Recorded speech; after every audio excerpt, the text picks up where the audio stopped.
परिश्रम का फल। एक बार की बात है, एक राजा सदैव दुखी रहता था क्योंकि उसके राज्य के लोग मेहनत करने से कतराते थे। वे बड़े आलसी और कामचोर थे। जब वह राजा अपने राज्य में भ्रमण करने के लिए निकलता तो वह देखता है कि उसके राज्य की सड़कें कूड़े कचरे और पत्थरों से भरी पड़ी हैं। लोग साफ सफाई नहीं करते। उन सबकी आर्थिक स्थिति भी ठीक नहीं है क्योंकि वे लोग मेहनत नहीं करना चाहते थे।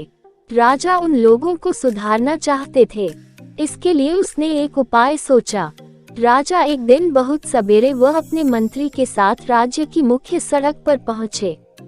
वहां सड़क के बीचों बीच पड़े एक बड़े से पत्थर के नीचे उसने सोने की मोहरों से भरी एक थैली छुपा दी और चुपचाप चला आए।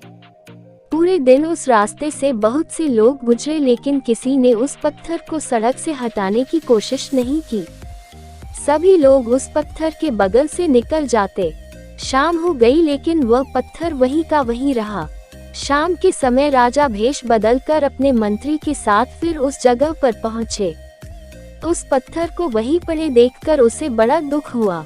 उसने रास्ते से गुजर रहे लोगों से उस पत्थर को हटाने को कहा, लेकिन किसी ने उसकी बात पर ध्यान नहीं दिया। तब उसने मंत्री के साथ मिलकर पत्थर को हटाना शुरू कर दिया।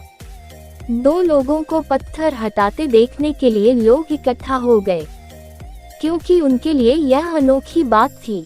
जब राजा ने पत्थर हटाया तो उसके नीचे से सोने के मोहरों से भरी थैली निकली, जिसे देखकर लोग आश्चर्यचकित हो गए। तब राजा ने उनसे कहा, यदि तुम लोग इस पत्थर को हटाते तो यह थैली तुम्हें मिलती, लेकिन तुम लोग मेहनत से डरते हो। मेहनती लोगों को ही जीवन में सुख सुविधाएं मिलती हैं, इसलिए मेहनत करना प्रारंभ करो, फिर देखना तुम्हारा जीवन बदल जाएगा। राजा की बात सुनकर लोगों को अपनी गलती का एहसास हुआ और उन्होंने मेहनत करने का निश्चय किया।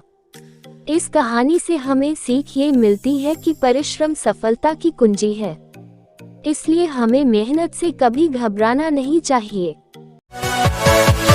Yeah.